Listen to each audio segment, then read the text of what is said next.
സ്ത്രീകളിപ്പോൾ കരയാലോ, സ്ത്രീകൾ കരയാനുണ്ട്. മറ്റേ സ്ത്രീജന്മം, പുണ്യജന്മം, കരച്ചില്.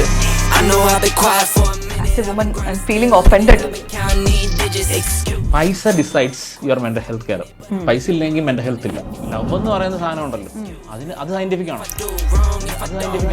സയന്റിഫിക് ബേസ് എന്താ അതിനകത്തുള്ള? നമ്മൾ വിഷമിക്കുമ്പോൾ ഒന്നും കാരണന്മാർക്കില്ല. എനിക്ക് പഠിക്കുക, അത് ഓരോ കാര്യങ്ങൾ ചെയ്യാൻ, മൈൽ സ്റ്റോൺ ക്ലിയർ ചെയ്യാൻ നല്ല പ്രഷറുണ്ട്, അതിനടിക്കുകയും ചെയ്യും. പക്ഷെ നമ്മളൊരു ദിവസം മുഖം വാടി വന്നു, ആരുടെയും റഡാറി പൊതിയുന്നില്ല. അങ്ങനെയാണെങ്കിൽ ഞാൻ പറയാം അറേഞ്ച് മാരേജ് ആണ് ഏറ്റവും വലിയ അൺനാച്ചുറൽ സെക്സ്. അതാണ് ബാൻ ചെയ്യേണ്ടത്.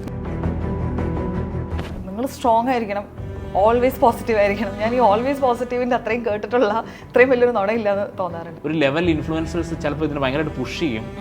അതാണ് ഞാൻ ആദ്യം പറഞ്ഞത്, ആ ലെജിറ്റിമസി ഇല്ലാതെ അല്ലെങ്കിൽ എക്സ്പീരിയൻഷ്യലി. ഇപ്പം ഞാനിത് പറയുമ്പോൾ രണ്ട് കാര്യമുണ്ടെന്നേ. ഒന്ന്, ഞാൻ ഇങ്ങനത്തെ ആൾക്കാരുമായിട്ട് ഇൻട്രാക്ട് ചെയ്യുന്നുണ്ടല്ലോ, അപ്പോൾ അങ്ങനെ ഇൻട്രാക്ട് ചെയ്യുന്നവർക്കല്ലേ ഇതിനെപ്പറ്റി കമൻറ്റ് ചെയ്യാനുള്ളൊരു ബേസിക് റൈറ്റ് ഉള്ളൂ.